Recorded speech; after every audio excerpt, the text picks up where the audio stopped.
Hello and welcome to another edition of the Steelers Depot live stream. I'm Alex Kozora. Joining me as always is Bryan, SteelersDepot.com. Thanks for being back with us, guys, for this final look and preview of free agency. We have the Combine in the books, a really fast, exciting week at Indy. Had our guys out there covering that, bringing some great coverage and insight and player interviews. So a lot going on, kind of quiet at the moment, but about to pick up. Dave, how you doing?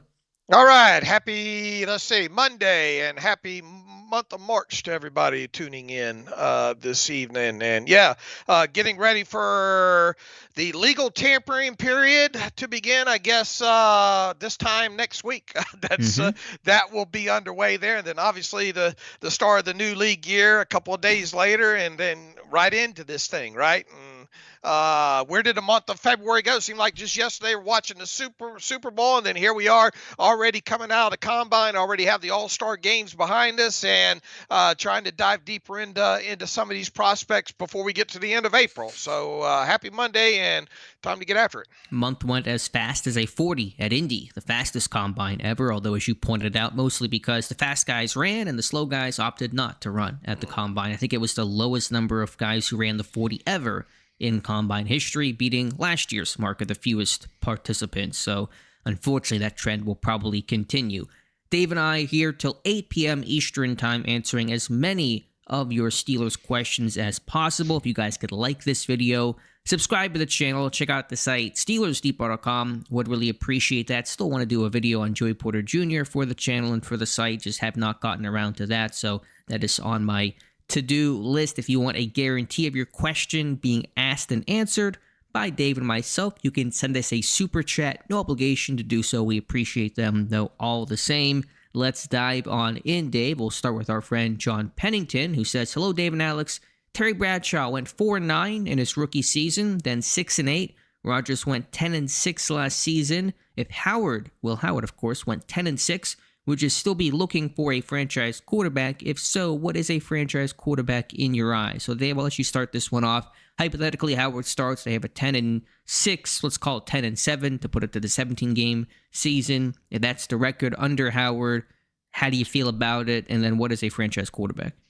All right. I think we had sort of a similar question on the podcast from a listener, I don't know, feels like about maybe 2 weeks ago, along those lines. And I don't think you can just sit there and measure a quarterback just by his win-loss record alone. Obviously, the more wins, the better type of thing. But I think I think the tape should show you whether or not what you have there, and also things like we've seen this team go 10-7 numerous years with adjusted net yards per passing attempt numbers under 7. Is that idea? It's good enough to get you to 10-7 record, but is it good enough to get you a Super Bowl competitor type thing? So I would not make a decision on a guy. Let's take Will Howard for example. If the only data you were going to give me was that he went. I think the listener here has 10-6, but I mean 10-6, 10-7, whatever in the record. I'd ask for a lot more data and probably some film to look at when it comes out. I don't think you can judge a quarterback by his record alone. Maybe if you gave me certain stats that I'd like to use, maybe I'd have a better. But I mean, look, you should a franchise quarterback, I think, when you see it on the tape. And that, it might sound like a cop-out answer, but I mean that's the truth of the matter. You know it when you see it. Right. I'm basically aligning your thoughts. If Howard leads his team to 10 wins, obviously he's doing something right, or at least not making mistakes. Is that enough to sit there and say he's the guy? Maybe, but without other data, without knowing exactly what he looks like, how he finishes the year, the highs, the lows, how big of a role did he have? Was it more that game manager, just don't turn the ball over, let other guys make the plays, or is it high level where he's elevating and helping this team secure those wins? It just depends on so many factors. And how do you define franchise quarterback? It's so hard. There is no black and white answer to it. I think similar to what you said, if you sit there and say, is this the guy? And you have any question or reservation, then he's not the guy. But if you sit there and say, is this the guy? And you look around the room and say, yes, this is the dude, that's your franchise quarterback. All right, next question comes from our friend Mike Adesso. Would Jins do a Devin Bush-like trade to get up to 9-ish ahead of Cincy as a bonus to get Sonny Styles, but only giving up 26 picks, and then most likely trading or cutting Patrick Queen? So, Dave, would you make a move into the top 10 for Ohio State linebacker Sonny Styles? I tell you, he's certainly one of the few guys that I think I'd be willing to go up and get in this draft. That's for sure. I think Mendoza at quarterback would be one of those. I'd obviously, but look, I know that's not going to happen, but he'd be a guy willing to go up and get it. Feels like Caleb Downs out of Ohio State is a guy that could end up being a franchise kind of altering, all-pro type player out of this draft class. And Sonny Styles, yeah. Look, I mean that just kind of a Planet Theory type of guy, right? Mm-hmm. I mean, and obviously comes out of a big program and has got the NFL bloodlines and all like that. Now, do I think the Steelers will be able to go up and do something like that? I mean, never say never. I remember going back several years to, as he mentioned, with the old Devin Bush thing and all like that, and that obviously didn't work out for the Steelers there. But I mean, at least it showed they were willing. How many spaces did they go up in that time? They went from what? 20 to 10. 20 to 10. So 10 spaces there. So you'd be looking at, I guess he's kind of asking, I don't know, Sonny Styles even going to be on the board at, say, like number 9 there. If that did happen, I mean, it certainly would be worth lobbing off a phone call. But, but let's assume that it cost you. Didn't the Steelers give up? Gave up 2, I believe. Yeah. In additional capital. But was one of those picks in the following year?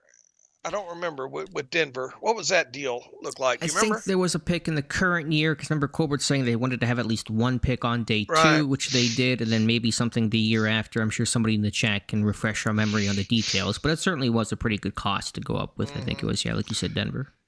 I mean, short answer, look, and I just ran down, I think the 3 guys I'd be willing to go way up for in this draft. And I think as far as defensive players go, I think Caleb Downs is one of them. And I think Sonny Styles has a chance to be a long time, all pro type off the ball linebacker in this NFL league. You want to find the best prospects and the best players, but you got to consider the positional value too for an off-ball linebacker. Do you move up and give up a good cost to do that? I don't know if that's where you make your move. If you're going to make that move up, you probably wanted a more premium type of position. It is a pretty good inside linebacker group. Few like Styles, no question about that. He's in that tier of his own. But without considering what the rest of the roster looks like and all the variables at play to give an answer, I probably would not do that for Styles just based off of positional value. All right, what if I told you Sonny Styles would be the next Fred Warner, Yeah, I mean, if you had a crystal ball and guarantees, but draft picks don't come with that. We thought Devin Bush. I mean, I thought it more than you were pretty much on the money about Devin Bush and reservations with him, and we know sometimes those things don't work out the way that they are painted. Now, I think Styles is a much better prospect than Devin Bush, but there's just no guarantee when you make that move. So if I had a crystal ball and a guarantee, yeah, probably different conversation, but the draft does not come with that. Right. There's no gift receipt on the draft pick there. All right. It's like that. Was it T-Mobile where that guy brings that bike in that you used exercise bike and says got a receipt? I have not seen the commercial. Oh yeah, you had to see it. They played. I think did they play it during?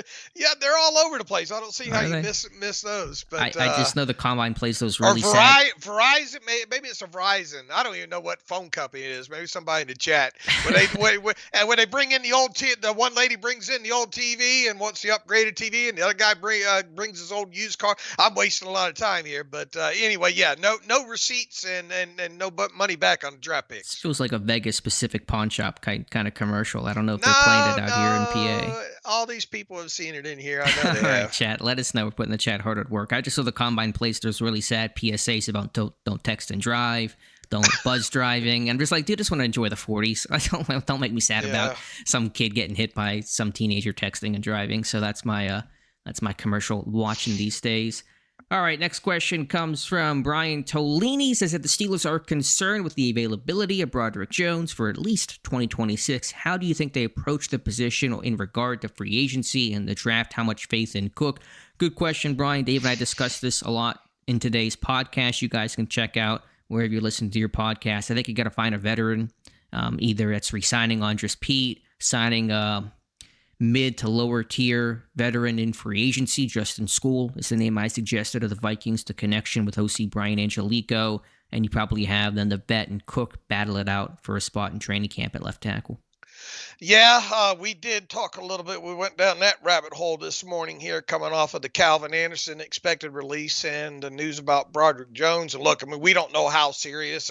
It definitely sounds serious. I mean, with the neck fusion and all for Broderick Jones, but and Omar Khan not giving any kind of a definite about what time frame it might be for him, if he might run after the start of camp and all like that. But here's the thing. Are you willing to go into the season with Dylan Cook as your starter? And even if you do, and let's say Broderick Jones has to start off on PUP or whatever for the 2025 season, I don't feel real comfortable about Andres Pete being that guy behind him. I'll tell you that. So look, this thing's going to move here pretty quickly over the next couple of weeks here. We'll see how this team addresses in free agency. If indeed they have some legitimate concerns about Broderick Jones, that's the first mechanism to try to go get something done once a new year league starts, either via some sort of trade or obviously free agent. And we'll obviously see if the market floods here with some extra tackles. Taylor from Kansas City sounds like they're going to be parting ways with him. Who else might be coming off the list that at least give you some experience, depth that you could potentially go after? And then obviously, if you don't address it properly during free agency, then I do think you got to look long and hard at the draft. And once again, I think there are some good tackle prospects in this class, especially when you look at size related. But I don't think it's all that deep of a class overall. So I would imagine within the first, with one of those, maybe the current picks that they have, 5 picks that they have in the top 100 picks, maybe you go down that road. So I tell you how else I'd do it too. I damn sure have a lot of undrafted free agents that play tackle in the door to try to look at after the fact as well. Yeah, but if you're playing one of those guys, some things have probably gone wrong along the way to get you to that point. For his depth, though. Sure. But if they're ever pressed into action. But obviously, tackle depth can only be so good, and you don't have 3 high-end tackles. If you have 1, you feel good about that, and some versatile experience depth behind. Is Dylan Cook the most negatively impacted player by this coaching change? Because at Tomlin State, had the coaching staff been intact, there was probably a lot of trust and confidence what Cook did. They carried him on the roster for 3 years. They battled injuries. They kept him around. He comes in, steps in, plays well. Now it's that clean slate. And there's good coaching staff. Love the James Campen hire. Could certainly regain that trust with this new look group. But it feels like Cook would have been in a much stronger position had the coaching staff run it back.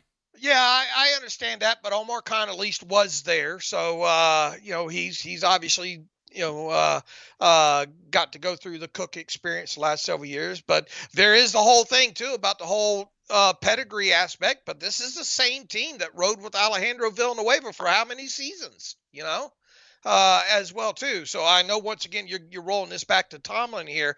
I would hope, they would let the tape speak for itself. Now, I think we were asked a kind of a question about this not too long ago on the podcast as well, too.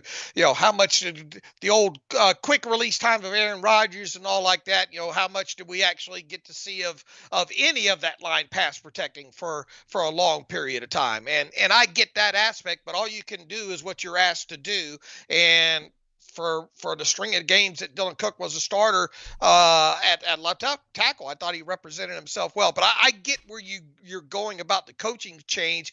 But here's the thing too: they're down thin at tackle right now, especially with Broderick Jones sidelined for how long, and Calvin Anderson. They're just going to cut bait with him. There's no guarantee they're going to get Andres Pete back, and even if they do, you don't have a lot of warm and fuzzies about that. So Dylan Cook's the best of what they got on that side Sure. right now, and primarily due to he's almost the only thing they've got on Right. that left side right now. Last man standing. Want to say hi to those in the chat. Just a reminder to like this video, subscribe to the channel, check out the site you see on screen, SteelersDepot.com. Got Daniel Berry, we got Tanner Kramer, we got Faceless Man, Carlin, LBM Photos, we got Mike, we got Hova is here as well. So appreciate you guys hanging out with us until 8 p.m. Eastern Time. Dorkman251 is also here. Let's get to his question. He says, is there a defensive tackle in the draft either of you would take at 21, or would you be willing to move up or down to get one? It's not as strong a D-line class as I think probably it was last year. You think about Caden McDonald, best run stuffer, but is the pass rush value going to be there? Peter Woods, a lack of arm length, is that going to be a great scheme fit? New coaching staff, will the variables and measurements and requirements change? I think D-line certainly still a consideration, a need, and something to address within the top 3 rounds of the draft. But first round, I don't know if I'm seeing one guy sitting there and saying that's the guy to take. Yeah, and even I think Caleb Banks, even though he's put together real well and looks good coming off the bus, I think he's probably gone in the first round. He's probably one of the Before Pittsburgh, you think? No. I mean, what do you mean for as far as gone? Yeah, when you say gone, do you think are you saying he's off the board before Pittsburgh picks? I think there's a chance of that. Okay. Yeah. Okay. It just go ahead. But am I married to him off of what I've seen so far? No. I don't think this is as good, especially for what the Steelers look for when it comes to in measurables and all like that. I think there's less. I think you're more apt to see this team take a shot more in the middle to late rounds on a measurable guy, almost like they did several years ago with what Loudermilk and Logan Lee. Logan Lee. And then obviously those guys, neither of those guys really panned out overall. But kind of a late round guy. I don't know, like what, James Thompson out of Illinois. I think he's kind of an interesting prospect. I want to learn a little bit more about. I could see this team maybe looking at kind of more true nose tackle types, and there's like 2 or 3 of them I think in this class that could potentially be had. I don't know, early day 3. But as far as, kind of those 3, 4 eye, kind of Cam Hayward, I'm not really seeing any of those guys in the first round here for the Steelers. Yeah, I don't know about round 1. I think earlier than day 3, probably double dip here. Probably go defensive end and a backup nose tackle. I want to see where the team thinks Y.A. Black should play. We thought whenever he was first drafted nose tackle, he plays it in, holds his own there. Is he too tall to play in the middle? They like him at defensive end. The athleticism a little better than you would expect. So what does the new coaching staff think? That's going to be one thing. If they believe he's a backup nose tackle, then you probably have your nose tackles, don't have to add. If you think he's more defensive end, then your nose tackle becomes a position that's pretty open. So I think day 2, you probably add one and then add another one on day 3 is kind of my rough roadmap. But free agency, of course, could always change that. Daryl Jackson does look the part. I take that back. He is one that probably best aligns. But I don't know. Is he a slam dunk first round guy though? No, I don't know exactly where he's being mocked. I don't think first round, at least in terms of slam dunk status. He's a day 2 guy, feels like. Yeah, and then with Banks, he just played only with 3 games last year because of an injury, and so there just isn't as much tape on him. And he's a big guy, but a little awkward. Is he a little too tall for his own good? Is kind of going to be the question on Caleb Banks. So to answer the question, 21, not closing any doors on anything, but probably not defensive line. Nothing I'm going up to go get. Next question comes from Mike Adesso. Is there anything Art Rooney II or the Steelers could do between now and the draft to keep fans from booing him? He probably won't dare step on stage, right? No, I wouldn't expect him to make an appearance. And typically the owners of the home city, the draft city, don't end up showing up on stage anyway. They're in the war room in Pittsburgh at the facility, so they're not, glad handing around at the draft. So, anything he can do? No, other than just go win some games and win a playoff game this year and not get their bad grades in the report card. But I would not expect him to make an appearance on stage at the draft. No, probably not on stage, but I imagine he'll show up on Steelers Nation Radio Oh, or sure. something like that, or a local TV interview or something like that. But nothing where he's going to be in the public sphere to get booed. I think he Right. probably can read the tea leaves and temperature of the fan base and would smartly not put himself in that situation. But we'll see exactly how they handle it, what there is, what festivities they do. All those things will be worth watching. All right, next question comes from Tanner Kramer. Is it unreasonable to just draft Omar Cooper Jr. at pick 21? I believe he is the best overall receiver after the top three of Carnell Tate, Mekhi Lemon, and Jordan Tyson. No, Tanner, I don't believe that's an unreasonable thought to sit there and say take Cooper at 21. Yeah, I don't think it's unreasonable, at least from where we sit right now either, at all. I'm a big fan of his. I think he's one of the better true route runners when it comes to wide receivers in his class. And as we talked this several times, ever since the new Adam Henry was added as a wide receivers coach, you have a link to him there. From everything I've studied about the kid, good character. The whole hearts and smarts thing. And I think he checked several more of those boxes at the combine over the weekend that maybe people had some questions about. But I don't think it's unreasonable at all. Like, what's the knock on Cooper? What's the negative in his game? I had some question about the speed just overall, and he ran a great 4.42. Now, there's a difference between time speed and play speed, and maybe Cooper doesn't quite get there, that 4.42 that he ran, but I don't see a lot of holes in this guy's game. I think mostly people just wonder if he's the guy that can stretch the field, but that's not. I mean, that's not all about his game and all. I mean, he can function in a short area. Man, you go back and look at some of those catches that he made, especially that one in the back of the end zone. Get him both feet down. He can run all the routes. I think he's got a pretty well versed route tree. He gets good enough separation from what I've seen in his tape.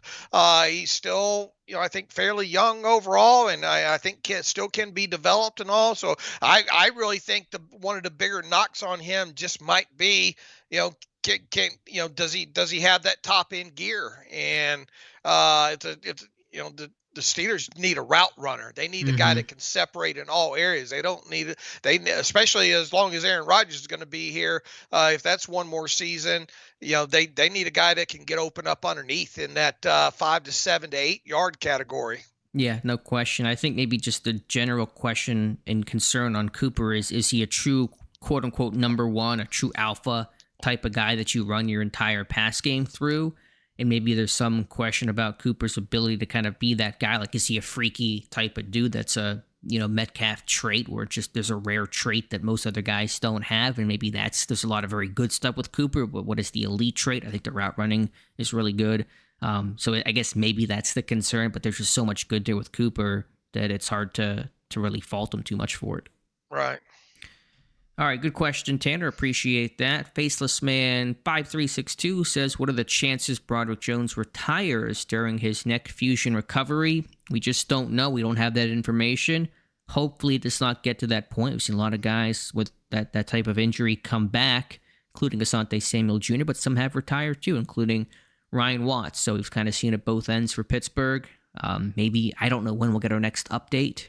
Maybe when Omar Khan speaks next, whenever exactly that is, but I think this team will just be in a wait-and-see approach for a while.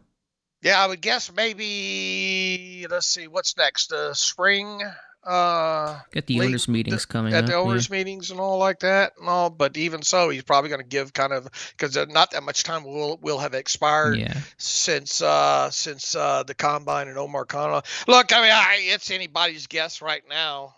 As far as how long he's going to be down, and for all we know, maybe he will be ready by the start of OTAs. It certainly doesn't sound like it, but that injury happened around the middle of the season, didn't it? It was the Bears game. What was that, week 12? I want to say November. I don't know exactly when the surgery took place. I think it's typically a 6-month surgery. That's what it was for Asante Samuel. 6 months from surgery to clearance. So that would probably put you into, what would that be, May, June in terms of clearance for Broderick, if that timeline holds true. But obviously each situation is different, and we'll just have to kind of take it step by step. Yeah, Khan, I don't think will speak at owners' meetings. It'll be McCarthy and Rooney are expected to speak, at least the way that it's worked under the past with Tomlin. So I don't know when Khan would speak again. Probably not until the pre-draft press conference right before April's big show. All right, and hopefully our Dr. Mel will have something on neck fusion and all like that here in the next, week or so. Yeah, well, I put the call out to see if Dr. Mel wants to give some insight into what neck fusion means and potential prognosis on Broderick Jones. Carlin, Carlin G. Were 6281. Is there any defensive backs that would interest you in the first 3 rounds of the draft? Yeah, how much time do you have, Carlin? There's a lot of good DBs you can talk about even on day one at corner and safety. Colton Hood from Tennessee, Brandon Cisse from South Carolina. I like Hood more than Cisse. The safety class is really strong. Thieneman from Oregon, McNeil Warren from Toledo. We saw those guys have really good workouts across the board. So there's a lot of interesting DB help I think Pittsburgh can and should address. Yeah, absolutely. And, you kind of, from where we sit right now, obviously we'll see, what gets accomplished here in the first couple of weeks of free agency and all. If they go down that road, we'll see whether or not they re-sign Asante Samuel Jr.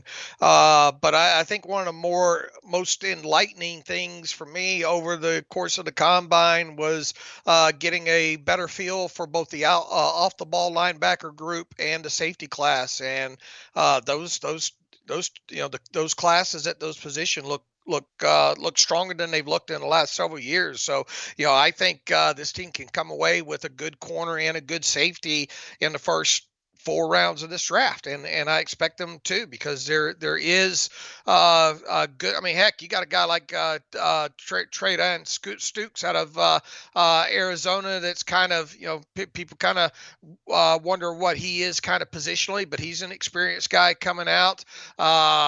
Yeah, and you just rolled off a couple of the corner as well too. You got long guys like Tacario Davis, the couple of the Washington kids that we talked about this morning on the podcast. So it's a good year, I feel like, and not necessarily in the first round to go get a corner and a safety within the first 4 rounds. Yeah, even day 2, Malik Muhammad from Texas, Julian Neal from Arkansas.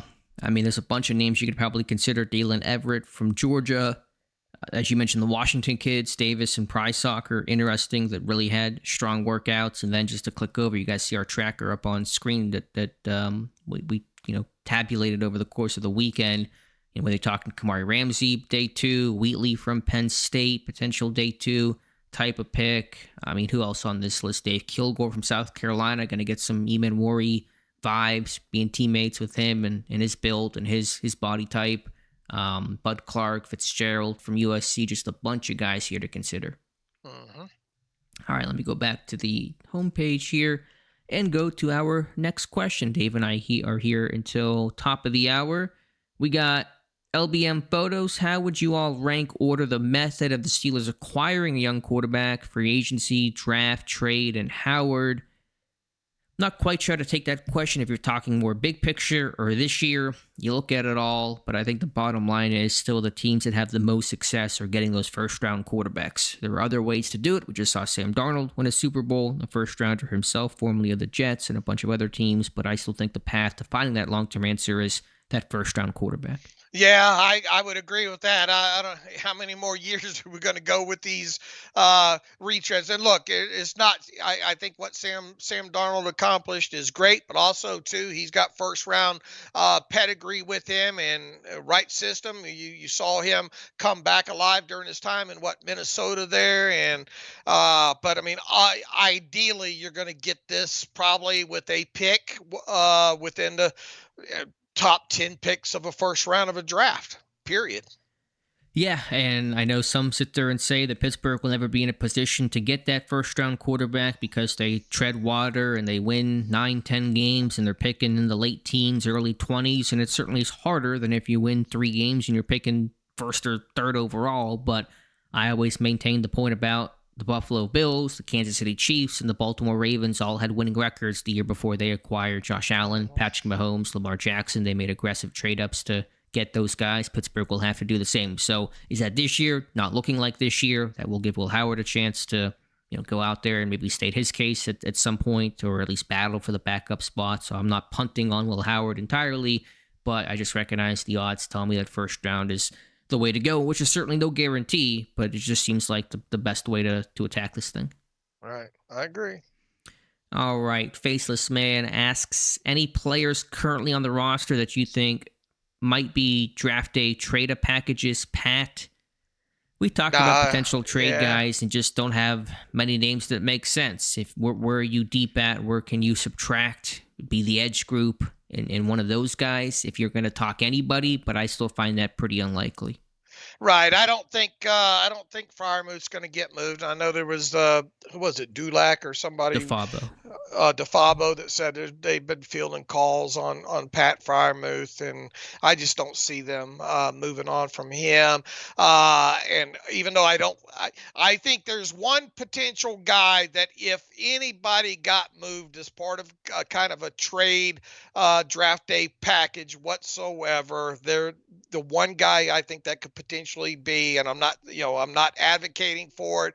I just think that player would potentially be Nick Herbig. Yeah, I would agree in terms of who, if I had to guess one significant player that would get dealt, it'd be him. And the calculation is they're not going to be able to re-sign him long-term, and they want to get some value for him. What that would take, I mean, you got to give me probably second-round pick for Herbig if I'm going to deal him. Does that sound right if you're Omar Khan, Dave? I mean, I know it's an expiring contract. What you want, yeah. What you right, want, I'm saying what I want. Yeah, I mean, I think ideally that's what you asked for. I don't know if you get that though. Would you trade him for anything less than a second? No, I guess is what I'm getting at. No. That's my point. Yeah, I don't know if you'll get that as an offer, but I think that's what it would take for you to move him. I mean, you'd have to lay out the whole scenario for me. Who you're going to go up and get? What specific player? You got to give me the whole outline of it and all. But my initial reaction would be no. Well, even just putting the player package aside and just say some team called you tomorrow and said, "Would you take a 3 for Herbig?" I would say no. I don't need a third round pick. If I'm going to get another day 2 pick, give me a second. That's my view of it. Along with other reasons, but that's kind of my conception of it. Got a very generous $20 super chat from Tony Anderson, 5423. Thank you, Tony. He says, keep up the great work. We need you guys to do 5 days a week. LOL, keep up the awesome work. Today we're going to put in some more podcast time. Ooh. All right. I'll tell the wife. But appreciate the support, Tony. Thanks for hanging out with Dave and myself. Mike says, Alex, have you tried any of the new off-season mock simulators? Are you going to do my favorite article this week? And Dave, when does the Dave Bryan mock draft 1.0 come out? I've seen that new one. I have it bookmarked. I've not played around with it. I still, plan to do my mock off-season. I'm not sure when that'll be. Hopefully it'll go up Sunday, so it's the day before the legal tampering period. That's my goal, but we'll just have to wait and see. And Dave, when does 1.0 come out? Right before the real thing. There's one version and one version only for Dave, right. But it's usually pretty accurate. Right. Don't jinx me now. Yeah. Chase says, how will the new DC affect the D-line alignment? It's a good question. I mean, they're going to stick with the 3-4. That's been confirmed by Mike McCarthy, so I think the changes in terms of alignment will be pretty minimal in terms of, gap responsibility. Will there be more one-gapping? Does the type of D-tackle, defensive lineman they look for change? Do we hit the same boxes of the 6'5", 300-pound, 33-plus inch arm defensive end still apply? Or will that model shift or change or be more inclusive? It's harder to say. Patrick Graham is a pretty adaptable kind of a guy. He's run every system and scheme under the sun. So I think it'll basically be pretty similar for year one, and then maybe changes come after that once his coaching staff goes through a lap and kind of gets a good sense of the roster and system and what works and what doesn't. Yeah, what kind of, how will they utilize their inside linebackers? How much faith do they have in a guy in say, Peyton Wilson? How does the depth of the overall makeup of the secondary shake up to maybe where, potentially see more dime? I don't know. I think we'll have a little bit, be able to better answer that question the closer we get to training camp. Dave, let me just kind of an offshoot of that, not directly to the question, but it's a terrible take that I had. I want to write about it at some point. I'm not going to pretend like this is a big deal or something insurmountable that Mike McCarthy cannot overcome. He can and likely will. But how much of a learning curve is there for him to join the AFC and AFC North, being a coach who's only coached in the NFC for the last 20 years in Green Bay and then in Dallas, to get kind of familiar with the lay of the land on this side of the conference? Oh, that's a good question.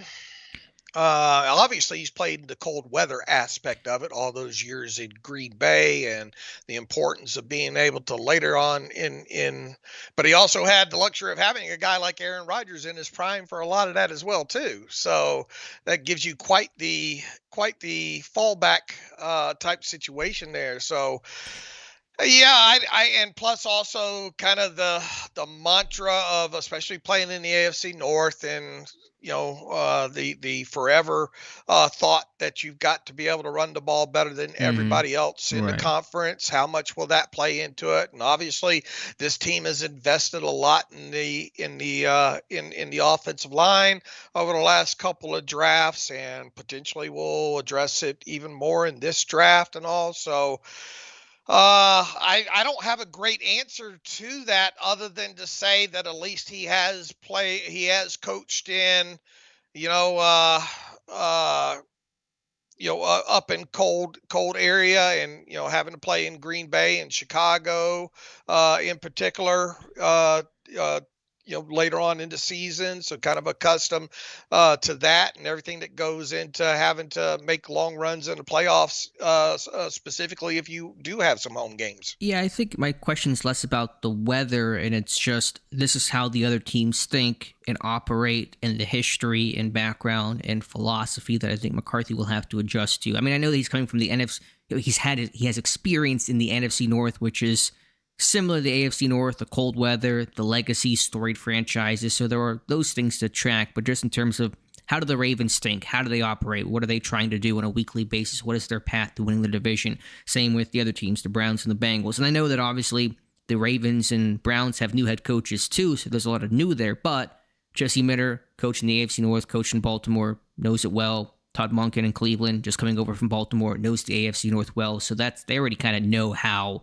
the sausage gets made in the AFC North. This might be a little less familiar for McCarthy. He's a veteran coach. It's not like he has no idea what's going on, obviously, but there might be a bit of a learning curve for him to kind of learn how the AFC North comes about and who they are. Yeah, but look at this too, though. Who is the most AFC North team of the AFC North teams? The AFC North ain't what it used to be 7, 8, 9 years ago, right? What do you mean by that? I mean, who has played AFC North ball the best over the course post Roethlisberger, let's say? I mean, Pittsburgh's been the most successful in the division, no question about that. It's not about that, though. It's just the personality of the other teams, how they think, how they're wired. Tomlin knew exactly how Baltimore would think and act and react to things. And granted, it was a two-way street as well with Harbaugh and Pittsburgh, but you don't have that, at least not out of the gate, with McCarthy. Again, it's not a big deal, but I think it is something to talk about and think about. I mean, obviously, when he went to the NFC East, he had to get accustomed to NFC East ball, right? For whatever that is. Sure, but he played those teams a little more often and probably was a little more familiar just being in that same conference and playoff games and that type of stuff. And he went 6-10 his first year in Dallas. Now, that wasn't probably a great team. Maybe Dak got hurt that year. I don't know how he did in division that year. But, we talk about your team. It's your roster and how you look at it. You think about, okay, how do we win our division? What do we have to do? What problems do we have to solve to stop our division? I think it's always been tough for Pittsburgh because they've had to face the best rushing attack in football in Baltimore and the best passing attack in football in Cincinnati. They've kind of had to serve both matches. I think it's one reason why they've invested so much in the defense, because it's not just a run division. It's not just a pass division. You got to face best of both worlds. Derrick Henry one week and Jamar Chase the next. That's kind of unique. And so it's kind of built the philosophy along with Tomlin being a defensive guy. So it's a square that McCarthy can circle soon enough, but I just kind of wonder initially if that's going to be a little bit of a learning curve. Even though McCarthy's a Pittsburgh guy, he gets it all, but just a thought. Yeah, I would just caution of labeling it just because it's AFC North. I would just more, and I think that's the way you're going. Just more of anything, just shifting conferences more Yeah, so if he was than in the AFC East, it'd be the same question I'd be having for right, that team. It's not just about the North, but it's right. less familiar territory. Just a thought I've Because had. because technically, does do the Bengals play? Do the Bengals play AFC North ball? Or the way it would have been kind of designated, 8 years ago. Yeah, it's not that can McCarthy understand gritty toughness. Like he gets that. He's a Pittsburgh dude. They've had some of those types of teams in Green Bay. It's just about how does Ozzie Newsome think? How does the coaching staff in Baltimore think? You can rely on those past experiences. If you were Mike Tomlin, you can identify changes quicker if there are departures. So it's just, I think, something for any coach to get accustomed to in a new place. And I think one of the key things that you just covered in there is you've got, even though Munkin's been around, you've got new coaches. Yeah, but like period. I said, their lifeblood is AFC North ball too. Munkin's in Baltimore. Minters was in Baltimore. I mean, they kind of get the division out of the gate. There's not a lot of guesswork about how that division operates. So I don't know. Maybe I'm thinking too much about it, but that's just kind of a thought I've had a couple times. All right, sidebar over. Let's go back to the questions. Legend Gary V says, which position is each of your preferences for rounds 1 and 2? I try not to get married into position and take X, Y, Z position. I kind of put it in the buckets, big need, more luxury, wants, and then not needs. And that's kind of the way I look at it and find the best players in those buckets. So who's in that need bucket? Putting quarterback aside, you evaluate those guys. It's always a need until you find the answer. I'm looking receiver, corner, safety, and then maybe guard, depending on how this thing gets constructed out. Is that what you would do too? See. Yeah, I would. Those are the 4 positions that I had in my head, and obviously depends on what happens. We expect this team to probably lose Sayamalu, and we'll see if they attack the position and try to fill if they do lose him by a free agent or but those are at the top of my list, those 4 positions as we sit here right now. All right, fair enough. Would you put D-line, or is that kind of more in that want? I know that Hayward's not made his decision yet, so still some TBD. Yeah, but and I said this I think 2-3 weeks ago once we got out of regular season and all. You look at the depth behind and assuming that this is indeed the last year for Cameron Hayward and all, what do you really have behind it right now? So I would like to see them address the defensive line with one, maybe even, maybe a nose tackle and a defensive end type at some point during this draft. Yeah. All right, fair enough. Mike, like I said, I made the point a couple times about the new head coaches, Minter and Baltimore, Monken, and Cleveland, but those are AFC North type of dudes. They're literally almost coming from the AFC North. Monken directly, and Minter was only in the with the Chargers for 2 years, I think, after leaving Baltimore. I think maybe he's in Michigan, but he knows the AFC North. He knows that organization. He kind of gets the North. So I mean, they have their challenges of being first time NFL head coaches. McCarthy doesn't have that, so every coach has their own challenge to reckon with. But I just think the new coaches are a little bit different because of their own backgrounds compared to McCarthy, first time in the AFC and AFC North. So that's the difference I'm trying to make there. Question from, we got Tanner Kramer, follow-up, Omar Cooper at pick 21 or Bernard at pick 53 at Alabama. I'm a little biased, maybe watching Cooper more than Bernard, but I would take Cooper at 21. Same. All right, there you go. Mike Adesso, over-under, Steelers make 9 selections in this year's draft. So what do you think, over-under 9 draft picks? Probably be more interesting, I think, if you put a 9.5. I don't know. I'll take the under. I'll take the over. I've been sitting at 10. Obviously, you can't guarantee how anything's going to go. I'm sure they won't pick a dozen, but I think you want a lot of draft picks, get a good youth movement for this team. I'm going to go out on a limb and say the Steelers will make a trade during this year's draft. Will they make a trade involving a pick before this year's draft? Before the draft. Yep, a pre-draft trade of some sort. I say no. I'll say no as well.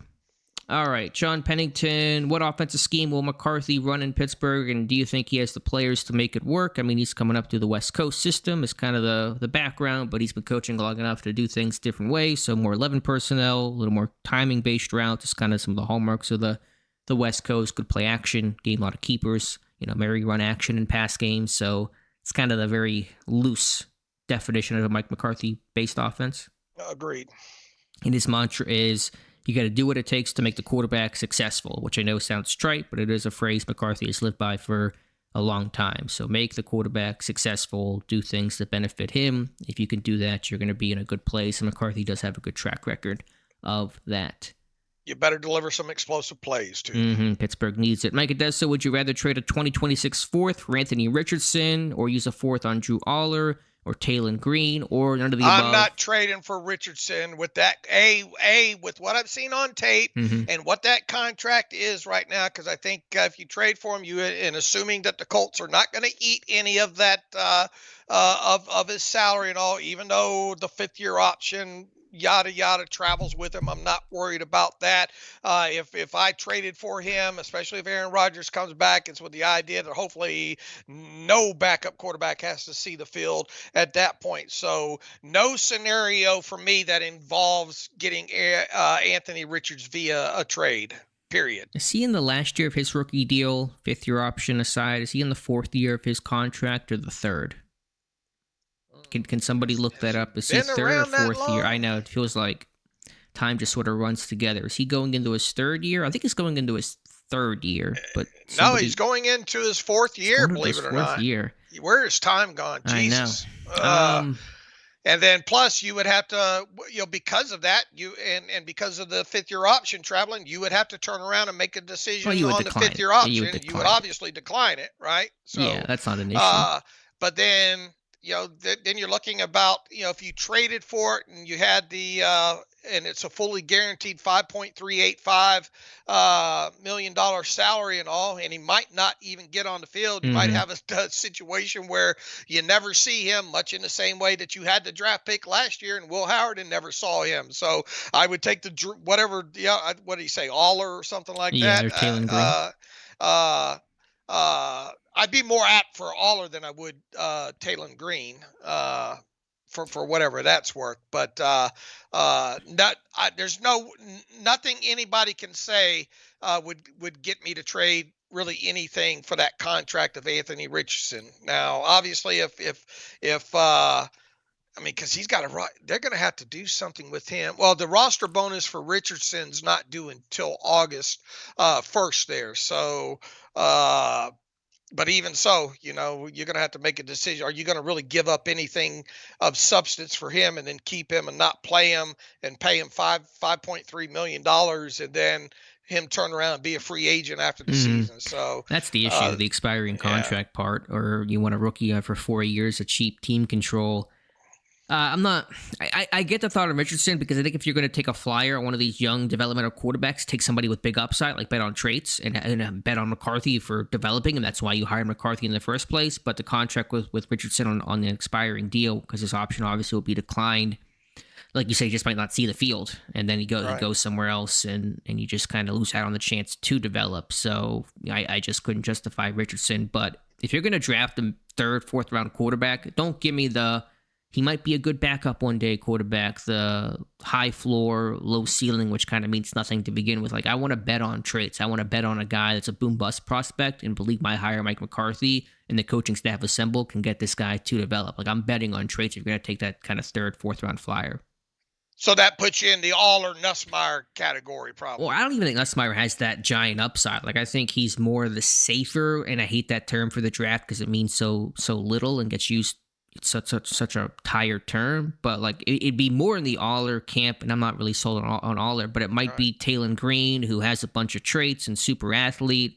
The question is how much room is there to really grow because he's an experienced guy? It would be somebody like that, though, that has a lot of wow, kind of a lot of up and down in this game. You could even argue, Cole Payton from North Dakota State, who I think has a lot of flaws in this game, but a 1-year starter. If you clean him up mechanically, this dude's got some freaky tools. Like, that's a type of guy you got to go after rather this like Landry Jones. Yeah, he'll be an okay, maybe backup, best case scenario. Like, you got to bet big and kind of make that push if you're going to draft that mid-round quarterback. Okay. All right, let's see what we got here left in the hopper. Omar Khan wants to convert 3 or 4 2026 draft picks into 2027 trade ammunition. Any favorite trade ideas? That's from Bolette's Rule. I don't know if this is reporting or just a hypothetical that's being presented to us. I'm not aware of anything on the record about that, so I'll assume it's hypothetical. I have no idea in terms of that. I mean, you're talking draft day trades and what the landscape looks like and who's trying to come up and what the board looks like and your own needs. There's so many things no one can predict this time of year. So, would you trade down in the first round? Something Pittsburgh rarely does, but something I'm not opposed to do. So that's maybe where you start, obviously. All right. Yeah, a lot of speculation within there. What does he say? Omar Khan wants to convert 3 or 4 2026 draft picks into 2027 trade up ammunition. I mean, I don't know how you'd work that into things without the board going live and all, Yeah, I get the thought. There'll be a lot of consideration. Can you get some picks in the 27? Pittsburgh will not have comp picks next year, or at least nothing like the haul they have this year. So, unfortunately, Pittsburgh may only have their kind of standard 6-7 picks to work with for 2027. So, can you acquire more capital? You'd like to, but I'm sure a lot of other teams want to do the same. And I'm sure a lot of teams don't want to give up 27 capital, especially teams that may need a quarterback or are mapping that out. And who's coming up for a quarterback this year? I don't know if any team will be doing that in the first round. So what is the demand for teams who want to come up in a class without a ton of blue chip kind of guys? So that might be harder to do. Could you trade some guys at roster cutdowns and get some late day 3 capital? It's not much, but it's a couple extra tools in the tool belt. Maybe that's where you get some 27 capital. Do you think they will acquire any 2027 capital during this year's draft? During the draft? It's just such an impossible question to answer. I mean, I think you'd like to, but who knows what the scenario looks like. I think they'll pick up an extra 27 pick by August. So from now until August, I think they'll pick up some 27 capital, whether that's the draft or they trade Roman Wilson for a 6th-round pick next year. But that's probably not a super bold prediction by me to make. All right. What do you think? To answer your own question. I think they're more apt to get something for 2027, like you said, after the draft, and we'll see what shape this team looks at come trade deadline time. Generally, they're buyers and have been, but if they're don't look like they're going to make the playoffs, then perhaps maybe they sell somebody. I don't know who that would be, other than maybe a Roman Wilson, but I'd be more apt to think sometime after the draft, like you, when some sort of 2027 pick might materialize. Should note on that report from DeFabo that teams had interest in Pat Freiermuth. Pittsburgh's response apparently was, we're not trading him. So could that ever change? I suppose, but I don't find that to be likely. Right. And plus, too, and I wrote about this a little earlier in the afternoon, if this team ends up, and I don't know what they will, it doesn't feel like they really have to do any restructuring, but if Pat Freiermuth was in sights to restructure, that would happen before March the 13th, I think it is, when his roster bonus more than likely. Now, you could do it after that date. You just can't include that roster bonus in restructuring at that point. So you get a little less extra value. But if indeed this team restructures Freiermuth before March 13th, he's going absolutely. That seals it right there. Right. So we'll see on that. Couple more questions. Faceless Man, haven't heard much, but has player sentiment at the Combine been reported to have changed since guys won't associate being drafted by the Steelers to playing for Tomlin? Rich Eisen kind of gingerly hinted at it with his talk with Omar. I'm having a little trouble digesting the question. Has player sentiment at the Combine been reported to have changed since guys won't associate being drafted by the Steelers to playing for Tomlin? So I guess the question is, are players, prospects for the draft, guys at the Combine, less excited about the prospect of playing for Pittsburgh because it means not playing for Mike Tomlin? Maybe. I mean, the guys that talked about their Pittsburgh interviews spoke highly of the interviews of Mike McCarthy. The quarterbacks enjoyed their conversations with McCarthy, it seemed, Aller and Ty Simpson in particular. So that's where a lot of that feedback came from. Obviously, a lot of guys respected and wanted to play for Tomlin, so that sentiment may have shifted to a degree behind the scenes. But what we heard publicly, I think, was pretty much normal. Yeah, and the only way to really get true answers to that question would be ask players about it when they're on the podium. What do you think about the prospects of playing for this? Something along the lines of playing for the Steelers and Mike Tomlin no longer being. How does that change your view? Something along those lines. About Mike McCarthy. You could weave Mike McCarthy into the question or whatnot, but it's hard to get a sense from just sitting here watching the event, and even our guys that we had on the floor there. I don't think that's kind of any kind of sense or any kind of line of questions that they would have got a sense of anything on. Right. When Pittsburgh came up, everybody said love to play with them. I mean, they're coached to say when you're asked, would you want to play for X team, just say yes, because you don't want to be the guy that says no, and that becomes the storyline and headline. This guy refuses to play for X team, and that's just messy and not helping yourself. So these guys all kind of give the standard answer when asked about what do you think about playing for insert team here. I tell you, the only thing I think I saw one member of the coaching staff on the field during the combine, and I don't think I ever saw any shots of Mike McCarthy up in the stands or in a box or anything like that. Yeah, I don't believe they ever cut to any Pittsburgh personnel, so I assume they were there. Maybe they just didn't. The camera didn't love them that day. Who was that? Tim Burbernich, the game management coach, we think was the coach. Okay, I know Ike was out there with the DBs like every year. He's not a coach; he's a informal scout with the team. But I didn't see. We saw some former Steelers coaches. We saw Carl Dunbar doing his thing like normal. We saw Zach Azzani, but not the current coaching staff. Right. All right, just time for a couple more questions. Masked Man 5657, can we just admit the Steelers front office never wants to win another Super Bowl? No, I mean, you can disagree with Art Rooney, and that's fair and fine and valid in some ways, but he wants to win a Super Bowl, no question. Yeah, I like every other owner in there. I think he wants to and is trying to. It's just obviously, look, haven't even won a playoff game since 2016, so. Yeah, you can disagree with his method and say it's not a path conducive to winning a Super Bowl. That's fine, but why would he not want to win a Super Bowl? There's no reason to not want to do it. He's not like one of those rich baseball owners that wants to just keep all of his money. He's the poorest owner, I think, in the NFL, quote unquote. Not that we're feeling bad for his pocketbook. I'm sure it's doing just fine, but there's just no reason to not want to win a Super Bowl. Mm-hmm. All right, couple more. Jared says, is Terrell Austin the only coach from last year that has not been hired somewhere? And what new coordinator are you most excited about? There are still a couple lower-level coaches that have not been hired, or at least reportedly not hired. Jason Brooks, who was a quality control coach last year. Some of Arthur Smith's assistants, Mateo Cambu.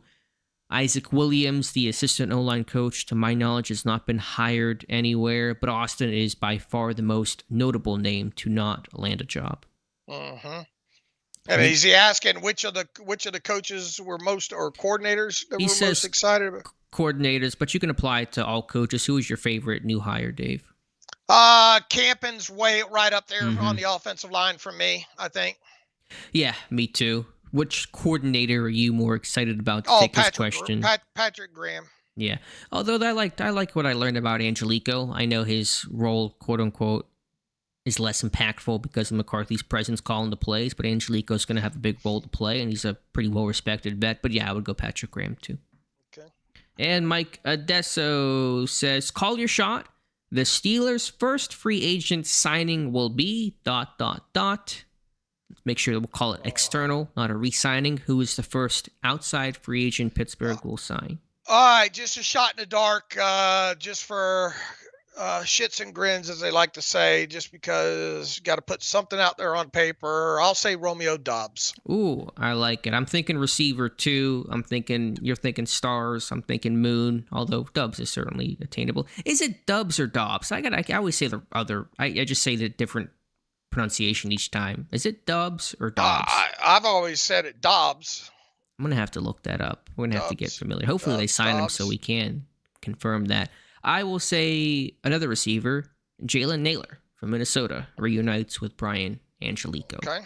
That's a decent one. It's my shot call on that. It'll probably be Van Jefferson returning, just based on. Oh, no. Or, well, no, it probably won't be that. And Mike says the only guy I saw with the Steelers logo was the guy whose daughter had the stopwatch they kept showing. Yeah, it was what's her name? Angelica? I forget her name was, but that was not a scout. They were just a fan. They were just fans. Yeah, I couldn't you never quite tell in Indy who is a coach or not when they're wearing a team apparel, but yeah, pretty sure that was just a dad. So fun moment. What about all the booing of Carson Beck? Yeah, man, like you beat him in the title game. If he had beat you, maybe I could get the boos a little bit more. But hey, man, you beat him. Just be gracious. Let him do his thing. But hey, that's playing quarterback. Hey, if you pay your dime to get in there, I guess you can cheer however you want to cheer, right? I know you're anti-people, but would you ever go to the combine as a fan to experience it in person? I wouldn't go on Saturday. Why is that when it's the busiest? That's the largest crowd. Yeah, Okay. I would go on one of the thinner days for sure. I don't know if I would. Like, what am I getting that I can't get at home? Now I would have my laptop with me for sure. Okay, you're just watching the combine on your laptop as you're sitting in Lucas Oil Stadium. Yeah. I think it'd be fun just to go and experience from inside there. It's a good bucket list thing, I suppose. So we'll get you out there, Dave.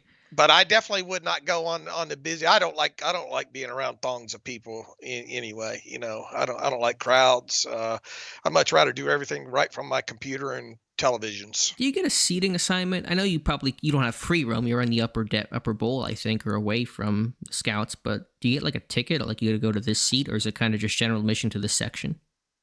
Yeah, I don't know. I wonder how that works. works. No, I would imagine you can move around. It's not like they full capacity in there. Right, but you can't go anywhere because Mark Gorsuch. Yeah, you probably can't go upper deck. You know, probably can't go above the. Anywhere probably closer to the suite. I don't know how they do that. Yeah, I wonder what the things we think about, the questions we leave unanswered as we wrap up this live stream. So, Dave, thank you for being here as always. Really fun conversation. Next one we do, we'll have I'm sure a bunch of new Steelers to talk about, and some I'm sure departing as well with free agency in full swing 2 weeks from now. So it'll be fun to talk about this new look roster from this new look coaching staff.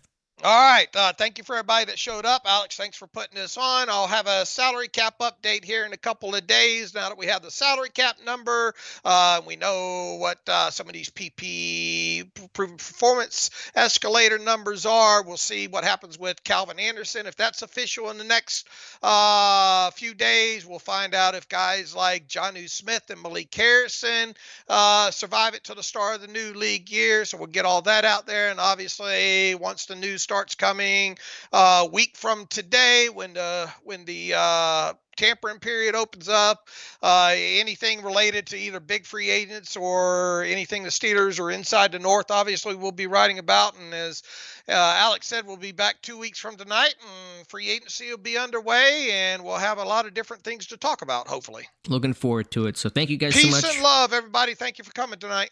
Thank you guys for hanging out with us. Be sure to like this video, subscribe to the channel, and check out the site SteelersDepot.com. Thank you again, and we'll talk to you soon.